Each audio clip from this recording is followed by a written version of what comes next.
A Venezuela está vivendo um capítulo importante da história do bolivarismo chavista e possivelmente um dos últimos.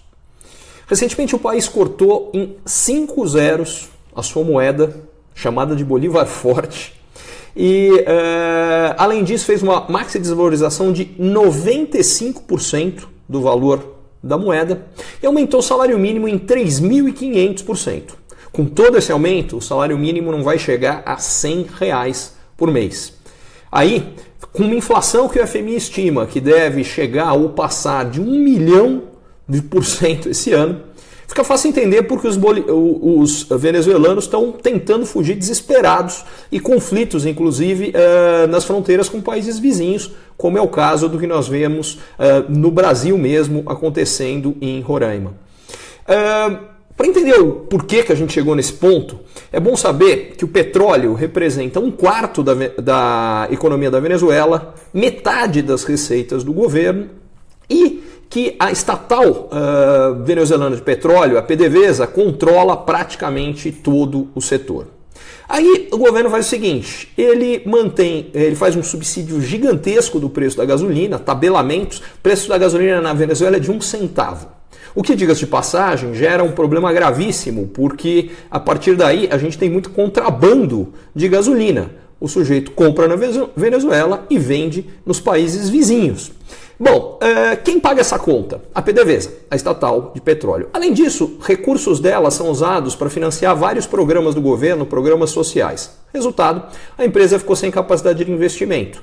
Com isso, a produção de petróleo da PDVSA caiu hoje a 40% do que ela era há 10 anos. Resultado, as receitas do governo despencam, a economia venezuelana afunda e o resultado disso aqui é uma crise gravíssima, desemprego comendo solto e um salário mínimo que depois de um aumento de 3.500% não chega em R$100 por mês. Bom, solução? Mais impostos. E além de mais impostos, o governo aumenta o preço da gasolina. Aí é que os paralelos ficam interessantes.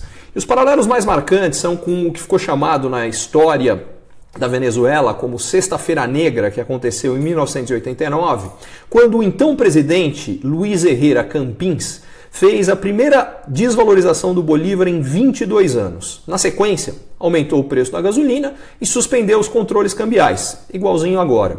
Só que a suspensão dos controles cambiais, diga-se de passagem, acaba com a fonte de receita de vários dos apoiadores do Chávez, em particular muitos militares que assumiram ministérios, o controle da própria PDVSA e principalmente das empresas de importação de alimento. O país não produz alimentos, então tem que importar alimentos. Como há várias taxas de câmbio, a taxa de câmbio oficial é só ver a maxi desvalorização agora de 95%. Era completamente diferente de várias outras. Isso criou uma oportunidade de lucros gigantescos para todos aqueles que têm acesso a essas operações, que são exatamente aqueles que apoiam o governo chavista. O que significa que é possível que esse apoio agora, que esses mecanismos cambiais estão indo embora, que esse apoio suma. Foi o que aconteceu em 89. Na sequência houve o que ficou conhecido na Venezuela como o Caracaço, que foi uma manifestação de rua com mortos, enfim. O presidente logo depois não está mais lá. Quem assume? Carlos Andrés Pérez.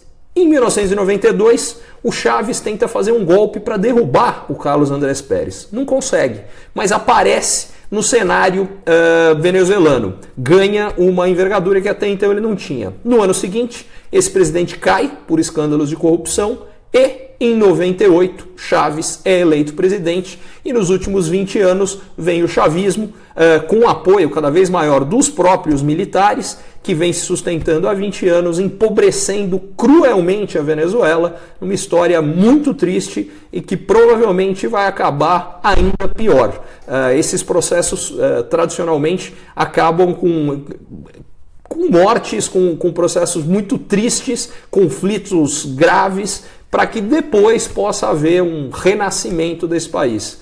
Eu acho que é uma lição importante para nós no Brasil, em particular aqueles que buscam salvadores da pátria, à la Chaves, que querem resolver tudo, seja diretamente ou com apoio de militares e coisas do gênero. Enfim, um alerta muito importante para todo mundo, inclusive para nós no Brasil. Gostou do vídeo? Então curta e compartilhe com seus amigos. E não esquece de deixar seu comentário, hein? Conte pra gente o que você achou do vídeo. E pra estar sempre informado, inscreva-se no canal e ative as notificações. Assim, você vai ficar sabendo logo que um vídeo novo for publicado.